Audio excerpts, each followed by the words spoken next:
नमस्कार दोस्तों, मैं जगदीश आप सभी लोगों का जीवाई कॉम्पिटेटिव एग्जाम पर स्वागत करता हूं। सबसे पहले आप सभी लोगों को नवरात्र की हार्दिक शुभकामनाएं और हार्दिक बधाई। चलिए, आज का हमारा जो सब्जेक्ट रहेगा संविधान। संविधान की अगर हम बात करें, संविधान को इंग्लिश में पॉलिटी कहते हैं। पॉलिटी। तो हम आज से अपना देखेंगे संविधान। तो हम संविधान की बात करेंगे संविधान सभा से कि संविधान सभा किस प्रकार से गठन हुआ, संविधान का किस प्रकार से बना हुआ, किस प्रकार से उसका पूरा प्रोसेस किस प्रकार से चला, उस प्रकार से हम पूरी बातें करेंगे। तो सबसे पहले हम यहाँ पर देखते हैं अपना संविधान सभा की। तो यहाँ पर सबसे पहले हम देखेंगे संविधान सभा। तो संविधान सभा की बात करें दोस्तों, तो संविधान सभा में कुल कितनी बैठकें हुई, किसने मांग की संविधान सभा की, इन सब बातों को हम देखेंगे। तो सबसे पहले हम यहाँ पर देखते हैं, पहले हेडिंग हम लगाएंगे संविधान सभा की।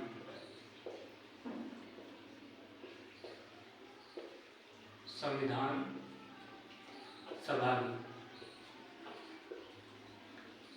अगर दोस्तों हम संविधान सभा की बात करें तो संविधान सभा की सर्वप्रथम मांग जो थी वो 1895 जो है आपकी 1895 में जो संविधान सभा की जो प्रथम मांग थी, अगर इस प्रथम मांग उसने किसने उठाई थी, तो इसकी मांग तो बाल गंगाधर तिलक ने उठाई थी।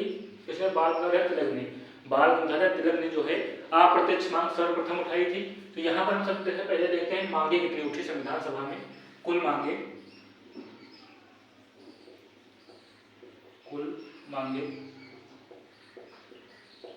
कितनी उठी, तो कुल मांगे हमारी उठी थी 3।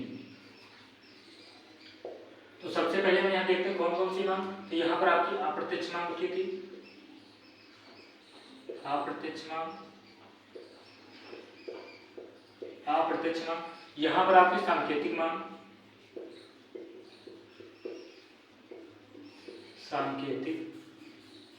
मांग उठी थी। और यहीं पर तीसरी हम बात करें, तीसरी हमारी प्रत्यक्ष मांग उठी थी। प्रत्यक्ष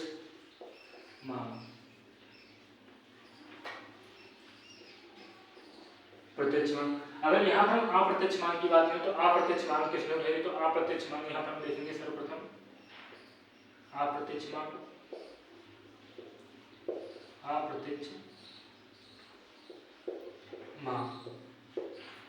अप्रत्यक्ष की बात हमने की थी अभी, किसने उठाई थी, बाल गंगाधर तिलक ने 1895 मतलब 1895 में किसने उठाई थी, तो 1895 में ईस्वी में किसने, बाल गंगाधर तिलक ने अप्रत्यक्ष मांग उठाई थी। बाल गंगाधर तिलक ने सर्वप्रथम मांग उठाई थी।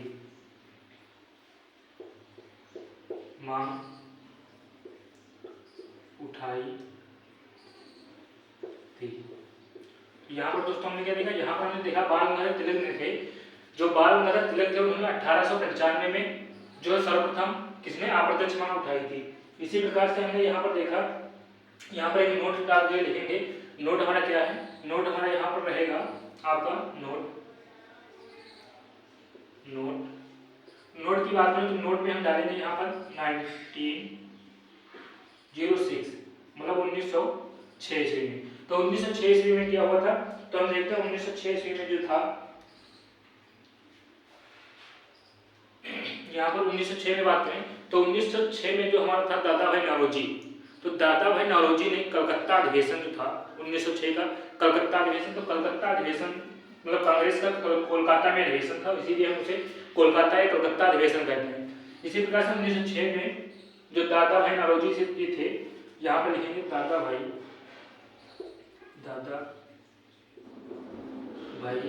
नौरोजी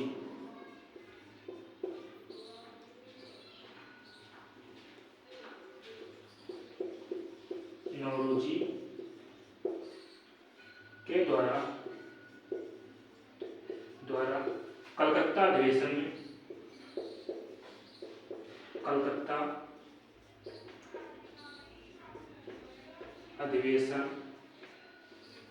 में सर्वप्रथम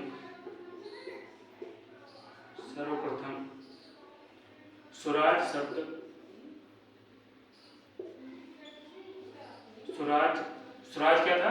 सर्वप्रथम स्वराज शब्द जो है प्रयोग किया गया। क्या स्वराज शब्द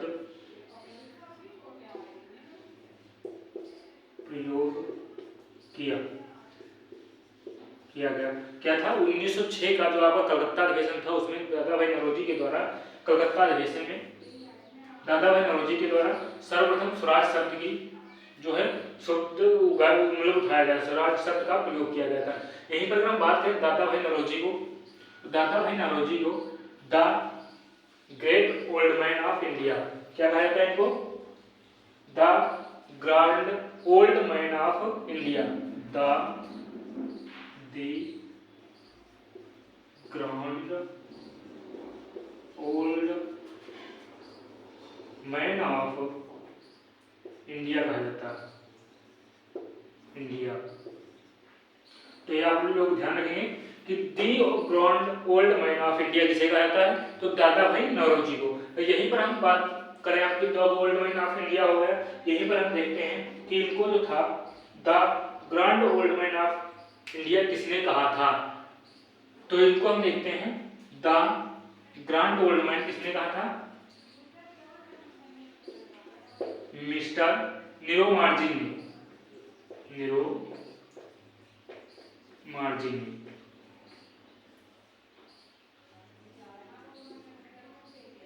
के द्वारा कहा गया। दोस्तों हमने यहाँ पर क्या देखा? यहाँ पर हमने देखा कुल मांगे पर जो है संविधान सभा के लिए कितनी इकट्ठी हुई थी? 3 मांगे हुई थी। कौन कौन सी? अप्रत्यक्ष, सांकेतिक और प्रत्यक्ष मांग। या फिर हमने देखा यहाँ पर, फिर हमने दूसरा क्या देखा? यहाँ पर हमने देखा 1895 ईस्वी में जो था वह बाल गंगाधर तिलक के द्वारा सर्वप्रथम जो है यहाँ अप्रत्यक्ष मांग उठाई गई थी।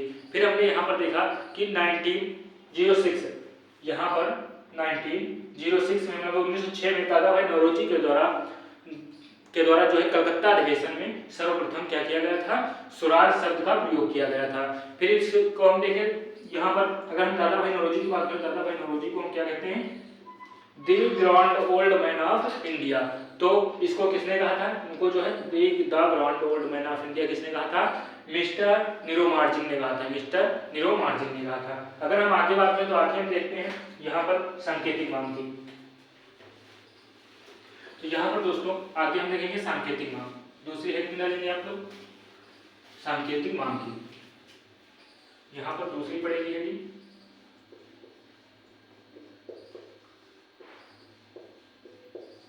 सांकेतिक मांग। क्या हुआ? सांकेतिक मांग। तो सांकेतिक मांग दोस्तों कब उठी? सांकेतिक मांग हमारी जो थी यह जो था 1922 में, मतलब 1922 ईस्वी में महात्मा गांधी के द्वारा यह सांकेतिक मांग उठाई गई थी। किसके द्वारा? महात्मा गांधी जी के द्वारा 1922 ईस्वी में क्या उठाई गई थी? सांकेतिक मांग जो है 1922 ईस्वी में महात्मा गांधी जी के द्वारा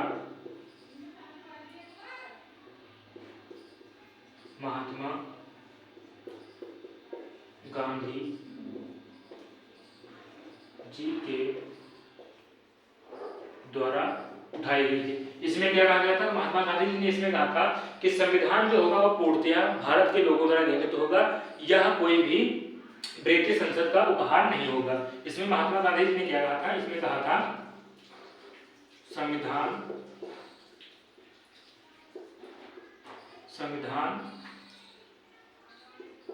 भारतीयों के द्वारा निर्मित होगा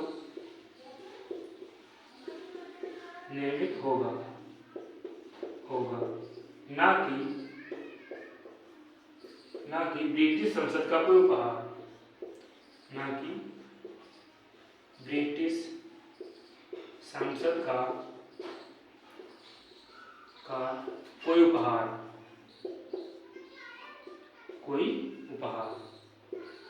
यहाँ पर दोस्तों हमने क्या देखा? यहाँ पर हमने देखा कि 1922 में महात्मा गांधी जी के द्वारा जो है सांकेतिक मांग की जो है मांग की गई थी। इसमें कहा गया था कि संविधान जो होगा वह पूर्णतः भारतीयों के द्वारा निर्मित होगा, ना कि इसमें कोई ब्रिटिश संसद का उपहार होगा। इस प्रकार से हमने दूसरी सांकेतिक मांग देखा। तीसरी यहाँ पर हम मांग की बात करें, तीसरी हमारी अप्रत्यक्ष मांग थी। तो अप्रत्यक्ष मांग की हम बात करें, यहाँ पर प्रत्यक्ष मांग की। तो प्रत्यक्ष मांग क्या होगी? प्रत्यक्ष मांग नंबर 3, प्रत्यक्ष मांग। प्रत्यक्ष मांग, तो प्रत्यक्ष मांग 1934 में 1934 में की गई थी। कब की गई थी? 1934 में, 1934 में की गई थी। तो क्या इसमें था? इसमें जो है अप्रत्यक्ष मांग, जो प्रत्यक्ष मांग थी वह एक प्रसिद्ध मार्क्सवादी थे, मार्क्सवादी विचारधारा के जो थे एम.एन. रॉय के द्वारा। क्या था यहाँ पर? प्रसिद्ध मार्क्सवादी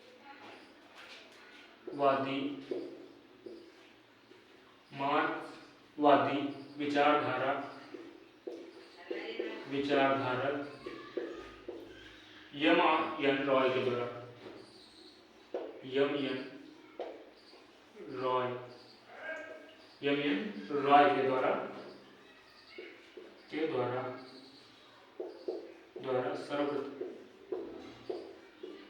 क्या हुआ? सर्वप्रथम अप्रत्यक्ष मतलब जो है प्रत्यक्ष मांग उठाई गई थी, प्रत्यक्ष मांग की गई थी। क्या किया गया था? प्रत्यक्ष मांग की गई थी,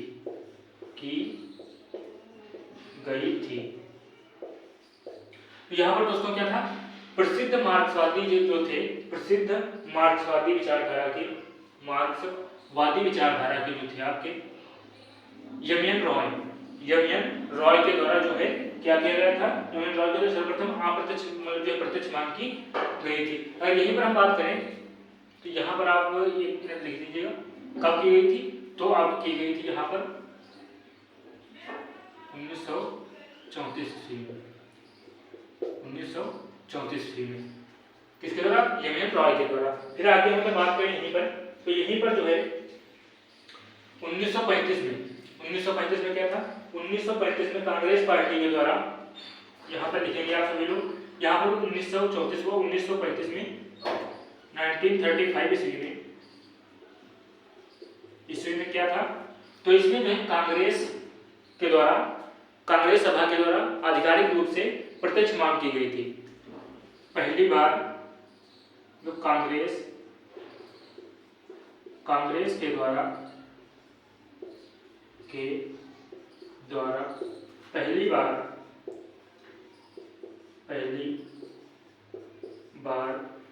क्या किया गया था? प्रत्यक्ष अधिकार मतलब जो है पहली बार आधिकारिक रूप से प्रत्यक्ष मांग की गई थी। कांग्रेस के द्वारा पहली बार आधिकारिक रूप से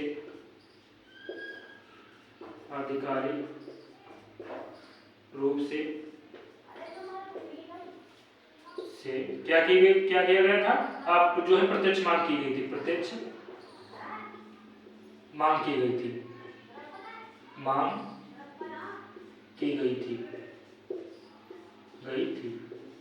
यहाँ पर दोस्तों क्या देखा? यहाँ पर 1934 में जो है मार्क्सवादी विचारधारा की एम.एन. रॉय के द्वारा प्रत्यक्ष मांग की सर्वप्रथम की गई थी। फिर 1935 ईस्वी में जो कांग्रेस के द्वारा आधिकारिक रूप से प्रत्यक्ष मांग की गई थी। किसके द्वारा? कांग्रेस पार्टी के द्वारा 1935 ईस्वी में। फिर यहाँ पर हम बात करें 1938 ईस्वी में, यहाँ पर हम बात करें 1938 में,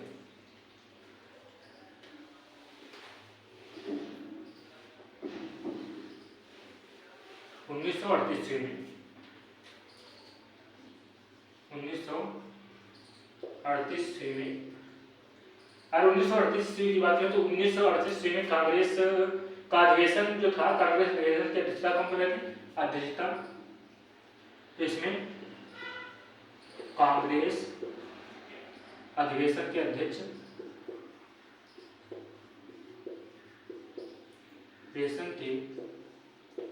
अध्यक्ष कौन थे? अध्यक्ष थे आपके नेताजी सुभाष चंद्र बोस। कौन थे? सुभाष चंद्र बोस।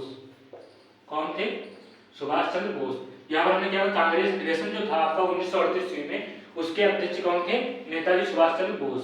फिर हमने यहाँ पर अगर बात करें तो यहाँ पर कौन था? यहाँ पर नेताजी सुभाष चंद्र बोस की जो है अध्यक्षता में पंडित जवाहरलाल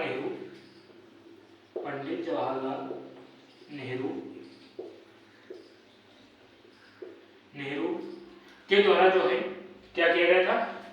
इसके द्वारा नेहरू जी के द्वारा वयस्क मताधिकार का प्रावधान लाया गया। वयस्क मताधिकार जो है मांगा गया था।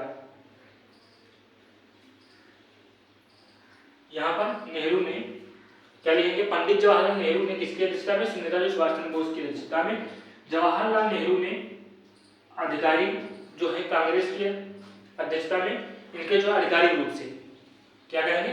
आधिकारिक रूप से ये हम कह सकते हैं प्रतिनिधि के तौर पर कांग्रेस के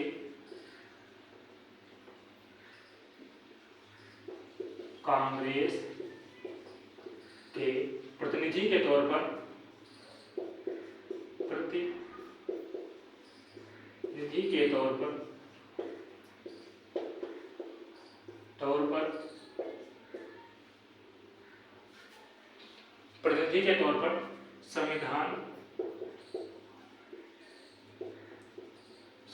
में निर्वाचन क्या था? निर्वाचन वयस्क मताधिकार के आधार पर होना चाहिए। यह बात कही थी। क्या कहा था? निर्वाचन वयस्क मताधिकार के द्वारा होना चाहिए। के द्वारा क्या हो? मतदान जो हो, निर्वाचन जो हो वह वयस्क मताधिकार के द्वारा हो। क्या हो? सार्वभौमिक जो है सार्वभौमिक वयस्क मताधिकार के द्वारा, मतलब सभी की सहमति से वयस्क मताधिकार के द्वारा क्या हो? निर्वाचन हो। पंडित जवाहरलाल नेहरू ने किसकी अध्यक्षता में? नेताजी सुभाष चंद्र बोस की अध्यक्षता में यहाँ पर पंडित जवाहरलाल नेहरू ने कांग्रेस के अधिकारी या कांग्रेस के प्रतिनिधि के तौर पर क्या कहा था कि संविधान सभा में जो निर्वाचन हो वह सार्वभौमिक वयस्क मताधिकार के आधार पर होना चाहिए। फिर यहाँ पर आगे हम बात करें तो आगे हम बात करते हैं यहाँ पर कमीशन कुछ बने तो कमीशन, तो यहाँ पर अगर हम बात करें यहाँ पर फिर 38 हुआ। फिर 1939 में क्या हुआ? 1939 ईस्वी में, तो 1939 ईस्वी में क्या हुआ था दोस्तों? याद है सभी को? तो आप सभी को बताएंगे। यहाँ पर हुआ था द्वितीय विश्व युद्ध। द्वितीय विश्व युद्ध का प्रारंभ।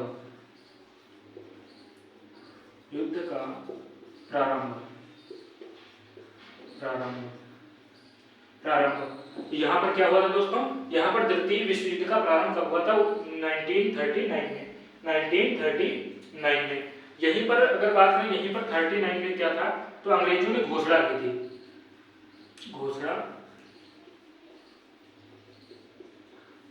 अंग्रेजों ने घोषणा क्या की थी? तो अंग्रेजों ने घोषणा की थी जितने भी भारतीय लोग जो हैं, भारतीय मित्र राष्ट्रों की तरफ से जो है युद्ध लड़ेंगे। मित्र राष्ट्रों की तरफ से घोषणा की कि भारतीय मित्र राष्ट्रों की तरफ से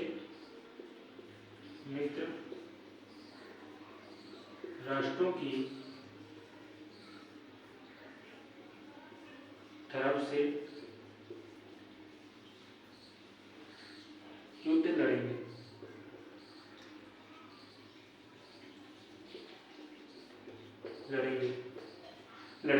तो यहाँ पर दोस्तों एक हम बात आपको बताना चाहेंगे। यहाँ पर क्या हुआ था? यहाँ पर जब 1939 में जो अंग्रेजों के द्वारा घोषणा की गई कि जब द्वितीय विश्व प्रारंभ हुआ तो घोषणा की गई कि जितने भी भारतीय लोग हैं, तो भारतीय मित्र राष्ट्रों जैसे आपका यूएसए, जो आपका मतलब जो आपका था उससे हिटलर के विपक्ष में, मतलब जो है ब्रिटेन के जितने भी ब्रिटेन के साथ में थे उन देशों के साथ में भारतीय लोग युद्ध लड़ेंगे। तो यहाँ पर क्या हुआ? जब प्रथम विश्व युद्ध हुआ था आपका, तो प्रथम विश्व युद्ध में बिना किसी सोचे और समझे भारतीय लोगों ने युद्ध लड़ा था, पर उसका अंजाम क्या हुआ था? अंग्रेजों के द्वारा कुछ भी इंडियंस को या भारतीयों को प्राप्त नहीं हुआ था।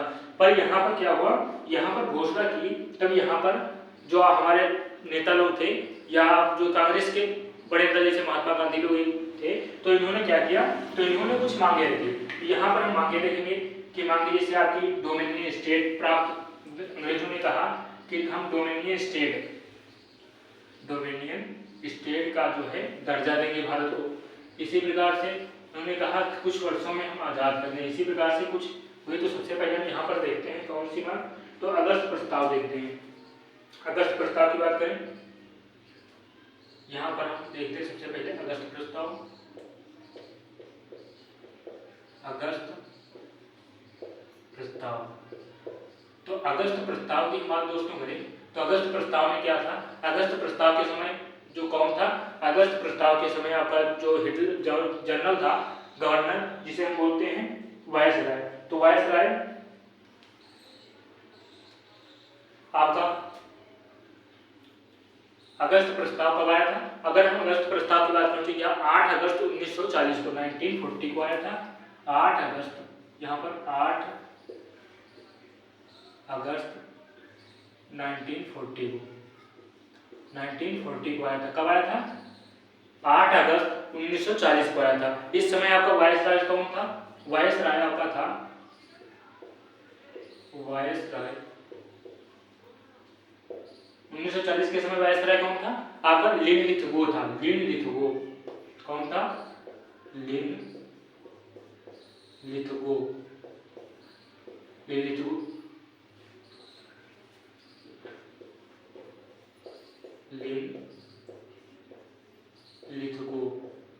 कौन था दोस्तों, लिनलिथगो था।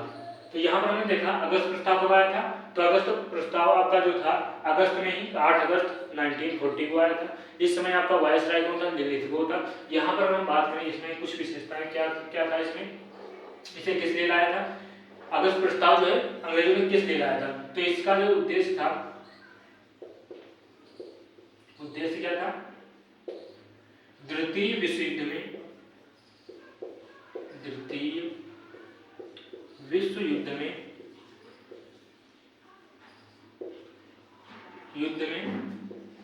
भारतीयों का सहयोग प्राप्त करने के लिए। क्या, द्वितीय विश्व युद्ध में भारतीयों का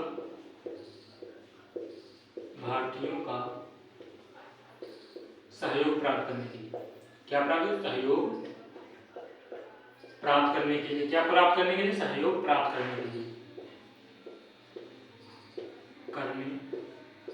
के लिए,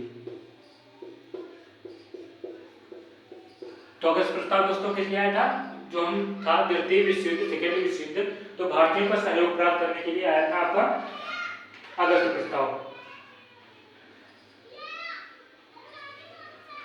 तो यहाँ पर दोस्तों कुछ इसमें जो रखे गए थे शर्तें क्या थी, तो शर्तें अगस्त प्रस्ताव में, तो इसमें था जो शर्तें थी आपकी, तो शर्त में सबसे पहले क्या था, पहली शर्त भारत को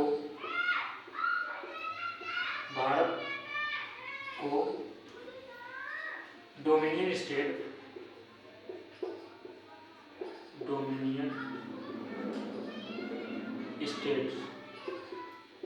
स्टेट्स का दर्जा होगा, का दर्जा दिया जाएगा,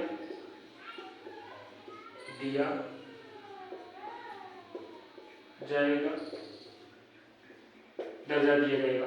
अगर यहाँ पर हम बात दोस्तों नहीं करेंगे, दूसरा हमारा क्या था, दूसरा हमारा था कि संविधान सभा का गठन किया जाएगा। दूसरा क्या था, संविधान सभा का, दूसरा क्या था, संविधान सभा का गठन किया जाएगा, गठन किया जाएगा। और तीसरा जो था इसमें सर, तो तीसरा क्या था, तीसरा जो था वायसराय की परिषद में जो है भारतीयों को सम्मिलित किया जाएगा। वायसराय की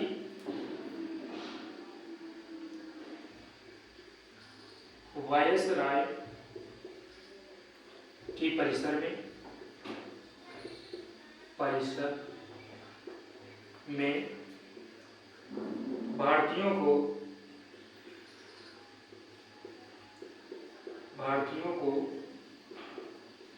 शामिल किया जाएगा,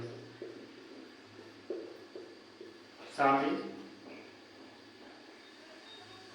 किया जाएगा, किया जाएगा। तो यहाँ पर दोस्तों हमने क्या देखा, अगस्त प्रस्ताव कब आया, 8 अगस्त 1940 को, किसके द्वारा, वायसराय हेरिसबर्ग के द्वारा लाया गया था। इसका उद्देश्य था भारतीयों का द्वितीय या सेकेंड जो वर्ल्ड वार था, सेकेंड वर्ल्ड वार में जो था भारतीयों का सहयोग प्राप्त करने के लिए।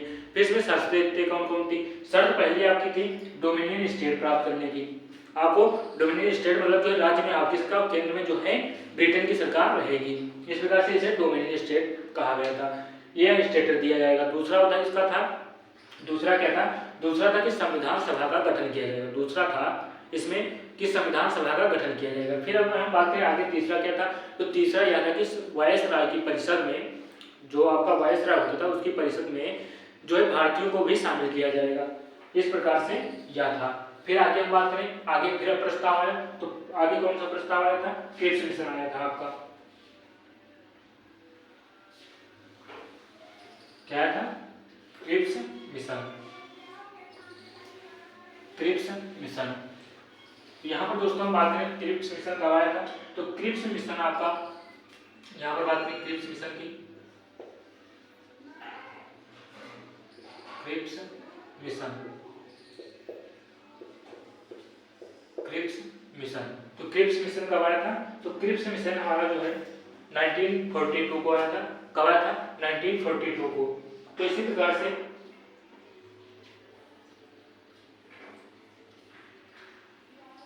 यहां पर क्या था, यहां पर आपका था, यह कब आया था, क्रिप्स, क्रिप्स मिशन कब आया था, 1942 में, 2 ईस्वी में, 1942 ईस्वी में। तो इसमें था, यह एक भारतीयों के द्वारा, भारतीय क्या था, क्रिप्स मिशन, यह एक भारतीयों द्वारा जो है भारतीय मिशन था। इसमें स्टेफर्ड क्रिजिंग, स्टेफर्ड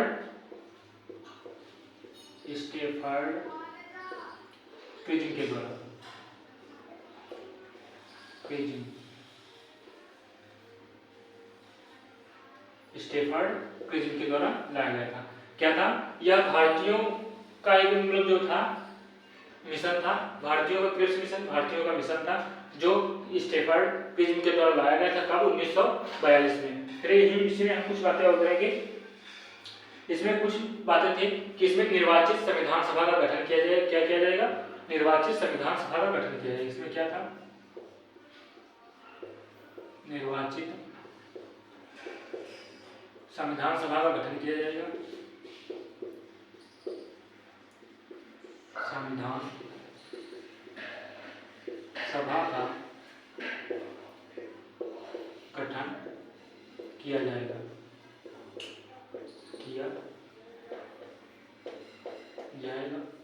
तो यहाँ पर दोस्तों अगर हम बात करें निर्वाचित संविधान सभा की, तो निर्वाचित संविधान सभा का मतलब क्या था कि वह हमने पीछे भी पढ़ा था, जो है पंडित जवाहरलाल नेहरू के द्वारा लाया गया था, कब, 1938 में। क्या कहा गया था कि इसमें जो निर्वाचित संविधान सभा होगी वह संविधान सभा सार्वभौमिक वयस्क मताधिकार के द्वारा निर्वाचित होगी। किसके द्वारा, सार्वभौमिक वयस्क मताधिकार के द्वारा। निर्वाचित किसके द्वारा होगा, निर्वाचित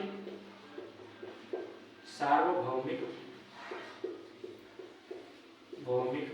वयस्क मताधिकार के द्वारा, वयस्क मताधिकार के द्वारा, मतलब जो है आपका निर्वाचन किससे होगा, वयस्क, सार्वभौमिक वयस्क मताधिकार के द्वारा।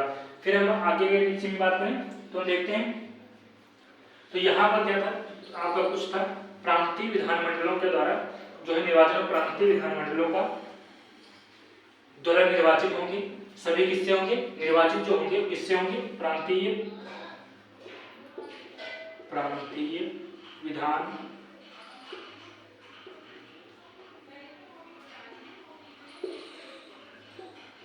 विधानमंडलों के द्वारा,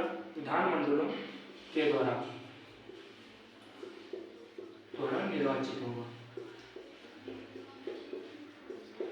निर्वाचित होंगे किससे, जो आपका था जो प्रांतीय विधानमंडलों के द्वारा निर्वाचित होंगे, किसके द्वारा, प्रांतीय विधानमंडलों के द्वारा निर्वाचित होंगे।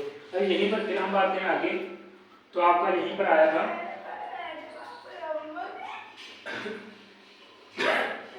यहाँ पर आपका क्या आया था, 23 मिशन हुआ। फिर आगे हम कैबिनेट मिशन की बात करते हैं। Cabinet mission, cabinet mission, cabinet mission. तो कैबिनेट मिशन कब आया था? 1946 में। कैबिनेट मिशन कब आया था? कैबिनेट मिशन, यहाँ पर हम बात करेंगे कैबिनेट मिशन की। कैबिनेट मिशन की, कैबिनेट मिशन कब आया था? 1946 में। 1946 ईस्वी में। अब 1946 में क्या आया था? Cabinet mission. कैबिनेट मिशन के द्वारा ही जो है निर्वाचन कराया गया, संविधान सभा का निर्वाचन कराया गया था। संविधान सभा का जो पहला निर्वाचन था, संविधान सभा का क्या कराया गया था? संविधान सभा का जो कैबिनेट मिशन, कैबिनेट मिशन की सिफारिशों पर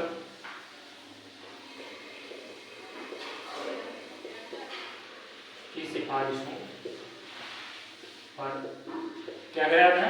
संविधान सभा का निर्वाचन कराया गया था। क्या कराया गया था? पर संविधान सभा का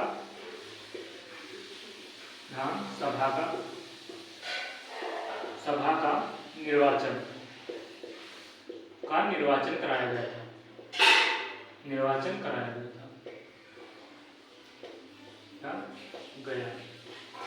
किसकी सिफारिश पर? कैबिनेट मिशन की सिफारिश पर क्या कराया गया था आपका? संविधान सभा का निर्वाचन कराया गया था। फिर यहाँ पर हम बात करें आगे, संविधान कैबिनेट मिशन जो था, कैबिनेट मिशन में कितने लोग थे? तो कैबिनेट मिशन का अगर बात करें तो मुख्यतः 3 लोग थे। कौन कौन से थे?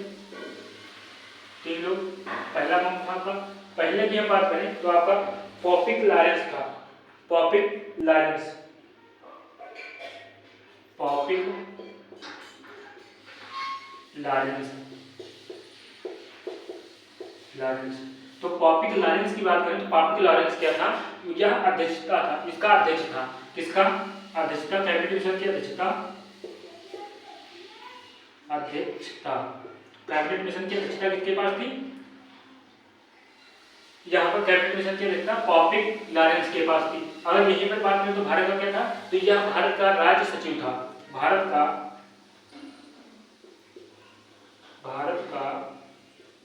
राज्य सचिव था, राज्य सचिव भी था। पॉपिक लॉरेंस क्या था? पॉपिक लॉरेंस भारत का राज्य सचिव भी था। कैबिनेट मिशन,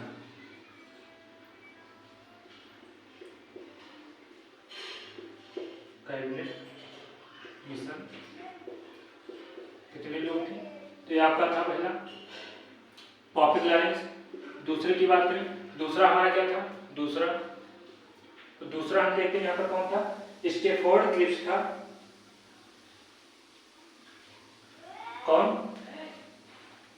स्टैफोर्ड क्रिप्स था आपका। Stafford Cripps.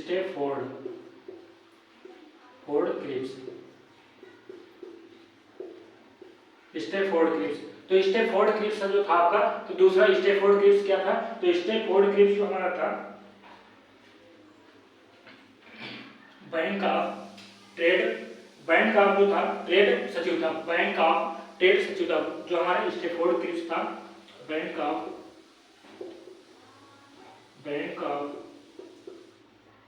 ट्रेड सचिव था।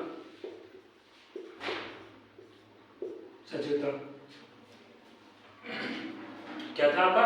बैंक ऑफ ट्रेड सचिव। फिर अगर हम तीसरे की बात करें, तीसरा हमारा कौन था? तीसरा हमारा एबी अलेक्जेंडर था। तीसरा एबी अलेक्जेंडर।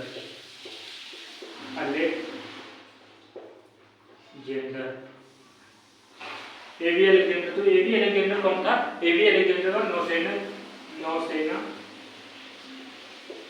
नौसेना मंत्री था। नौसेना मंत्री था। कौन था? नौसेना का कौन था? नौसेना मंत्री था। कौन? हमने देखा कैबिनेट मिशन के 3 लोग थे। पॉपिट लॉरेंस क्या था? अध्यक्ष था। यह कौन था? भारत का राज्य सचिव था। दूसरा होता है स्टैफोर्ड क्रिप्स था। स्टैफोर्ड क्रिप्स क्या था? जो बैंक ऑफ ट्रेड सचिव था। एवी अलेक्जेंडर क्या था? एवी अलेक्जेंडर आपका नौसैनिक था, मतलब नौसेना मंत्री था। यहीं पर हम बात करें इसके चुनाव जो हुए थे संविधान सभा के, चुनाव हुए थे, तो यहाँ पर संविधान सभा के चुनाव जो थे, तो चुनाव हुए थे, चुनाव हो गए। तो अगस्त आपके जो थे, अगस्त में थे, जुलाई अगस्त में, जुलाई अगस्त कब हुए थे? जुलाई अगस्त 1946 में। कब हुए थे? जुलाई अगस्त 1946। अगर यही पर हम बात करें इसका परिणाम कब आया, तो परिणाम इसका हम लिखेंगे परिणाम परिणाम परिणाम इसके कब आए थे? तो परिणाम इसके अक्टूबर नवंबर 1946 में आए थे। अक्टूबर नवंबर 1946 में आए थे। अक्टूबर नवंबर 1946 में 1946 में आए थे।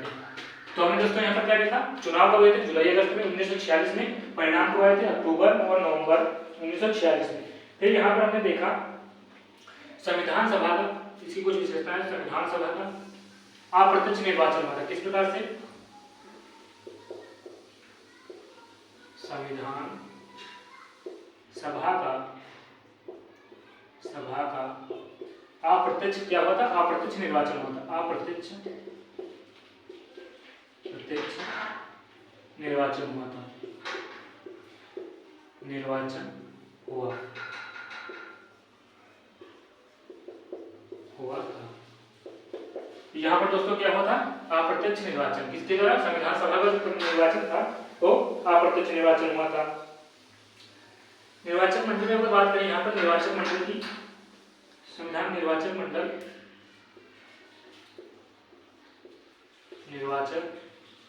की, तो निर्वाचन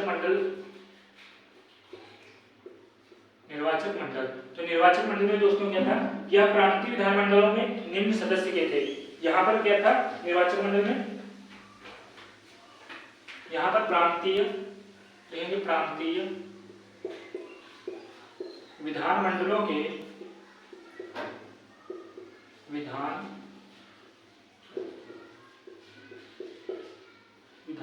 के क्या था आपका? यहाँ प्रांतीय विधानमंडलों के जो थे, प्रांतीय विधानमंडलों के सदस्य क्या थे? यहाँ पर निर्वाचन मंडल में कौन थे? निर्वाचन मंडल में प्रांतीय विधानमंडलों के सदस्य थे। कौन थे? निर्वाचक जो आपके थे प्रांतीय विधानमंडलों के निम्न सदन के सदस्य। निर्वाचन मंडलों के निम्न सदन के सदस्य, निम्न सदन के सदस्य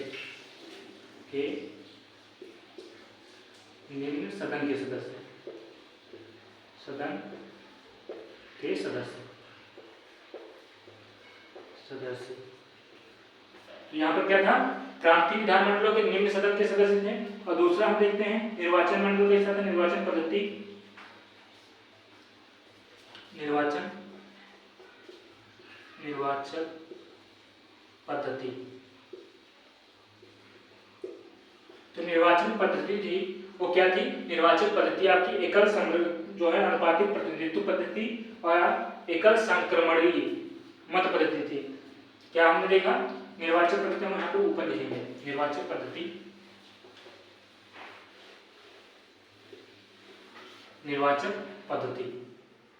अब निर्वाचन पद्धति की बात करें, निर्वाचन पद्धति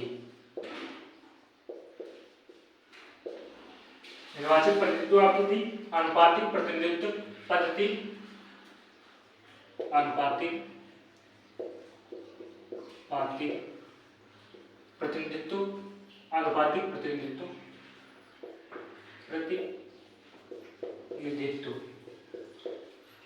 अनुपातिक प्रतिनिधित्व पद्धति थी। कैसी थी? अनुपातिक प्रतिनिधित्व पद्धति। और आपकी एकल संक्रमण मत था, एकल संक्रमणीय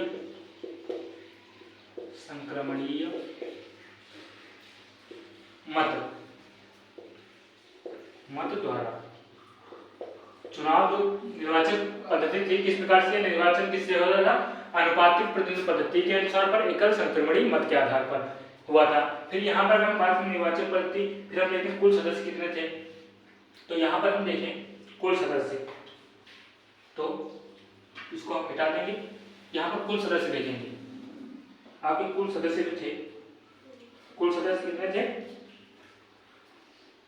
कुल सदस्य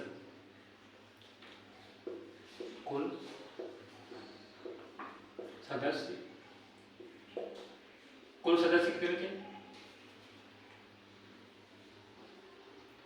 कुल सदस्य हमारे कितने थे? 289 नहीं 389 कितने थे? 389, जिसमें से आपके कुछ जो राज्य थे, कौन से थे? ब्रिटिश भारत के राज्य,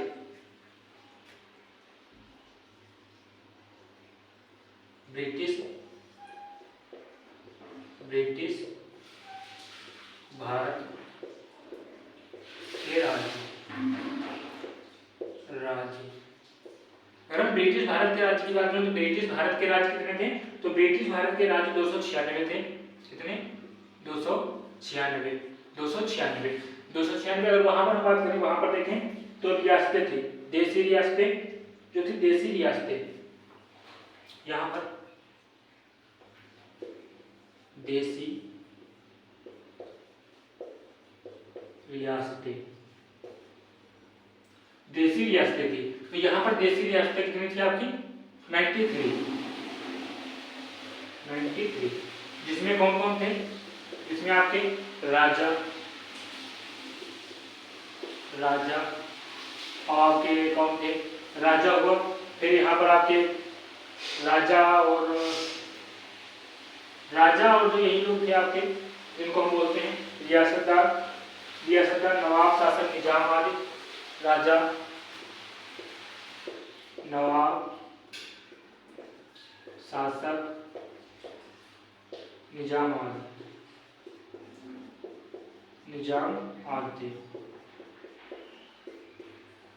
निजाम आते। तो इनका क्या हुआ था? इनका जो चुनाव ना होकर के इन्हें मनोनीत किया गया था। क्या किया गया था? मनोनीत किया गया था। क्या किया गया था? मनोनीत किया गया था। यहाँ पर क्या हुआ था? यहाँ पर निर्वाचन हुआ था, निर्वाचन यहाँ पर हुआ था। तो प्रांत में यहाँ पर फिर ब्रिटिश भारत के जो राज्य थे वो दो भागों में बटे थे आपका।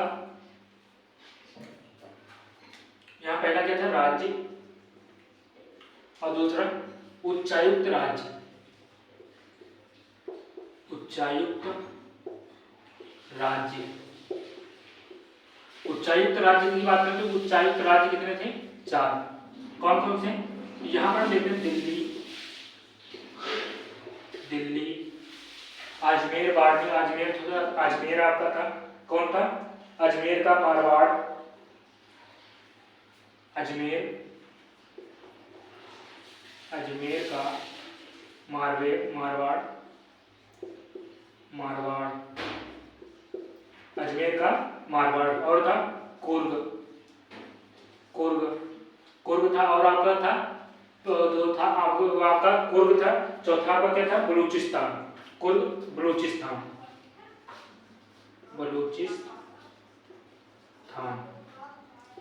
क्या था? बलूचिस्तान। यहाँ पर दोस्तों उच्चायुक्त राज्य कितने थे? उच्चायुक्त राज्य आपके 4 थे। कौन कौन से?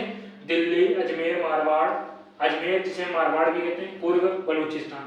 यहाँ पर आपको 4 सीटें गई। कितनी सीटें गई? 4 सीटें। अगर 4 सीटें वहां पर गई तो यहाँ पर बची 292 मतलब 292 सीटें क्या थी? राज्यों की थी। 292 सीटें कितनी थी? राज्यों की थी। तो यहाँ पर चुनाव कितने पर हुआ? 389 पर। 389 में 93 सीटें जो थी, 93 सीटें क्या थी? मनोनीत आपकी थी। इसमें राजा, नवाब, शासक और निजाम आ जाते थे। यहाँ पर मनोनीत थे।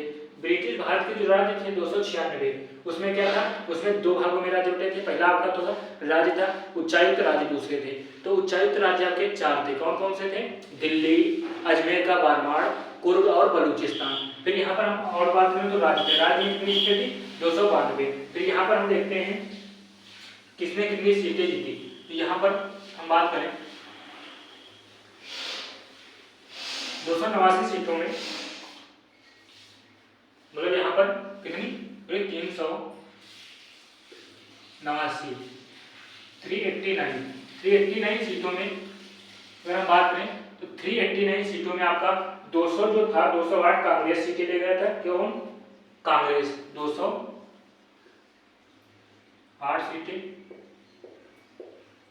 सीटें कांग्रेस। कौन? कांग्रेस ने जीता, कांग्रेस। तो यहाँ पर बात करें 73 सीटें किसकी थी? 73 सीटें आपकी, 73 सीटें मुस्लिम लीग की थी। कौन? यहाँ पर कहो, ये मेन लिख दें, मुस्लिम लीग, मुस्लिम लीग, मुस्लिम लीग। और यहाँ पर आपकी 15 सीटें कितनी? 208, 273 और फिर आपकी बची 15 सीटें। तो 15 सीटें कौन था? 15 सीटों पर जो 15 सीटें थी, और तो 15 सीटों पर और क्या था? अन्य दल थे, अन्य छोटे दल, छोटे दल या पार्टी क्या थी? अन्य छोटे दल और पार्टी सीटें। तो यहाँ पर दोस्तों हमने क्या देखा? कुल आपकी 389 सीटें थी, जिसमें से 28 जो है मतलब 208 मतलब 208 सीटें के कौन ले गया? कांग्रेस। 73 सीटें किसने पाई थी? मुस्लिम लीग ने। कितनी पाई थी? 73 सीटें। कितनी पाई थी? 73 सीटें। और आपका क्या था? 73 सीटें, जिसमें से 73 सीटें मुस्लिम लीग की थी और आपका 15 सीटें की थी किसकी थी? अन्य छोटे दल की। और आपकी यहीं पर चौथा था, क्या था? चौथा आपका जो 93 सीटें थी, 93 सीटें वो मनोनीत थी। मनोनीत किसकी थी? निजाम, राजा और आपके जो शासक थे उन सभी की। निजाम, जिसे यहां पर हम लिख देते हैं, निजाम, राजा, शासक आदि। नवाब थे, उनकी 93 सीटें क्या थी? मनोनीत थी। तो यहाँ पर हमने क्या देखा? 93 सीटें निकाल करके जो सीटें हमारे पास कितनी बची थी? 296। यहाँ पर चुनाव कितने पर हुआ था? चुनाव का 296 मतलब 296 सीटों पर क्या हुआ था? चुनाव हुआ था। सीटों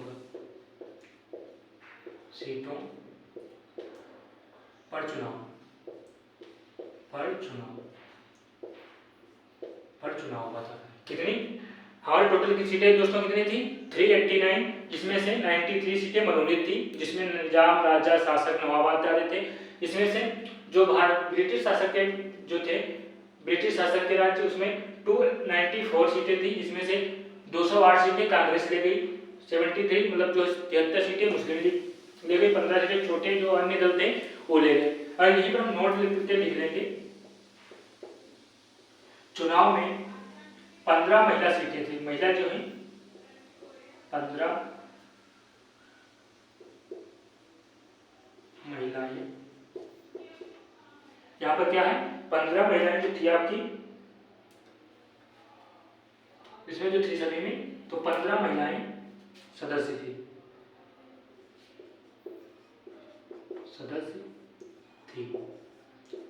जिन्होंने 15 महिलाएं सदस्य थी, जिन्होंने चुनाव जीता था। कौन थी? 15 महिलाएं थी।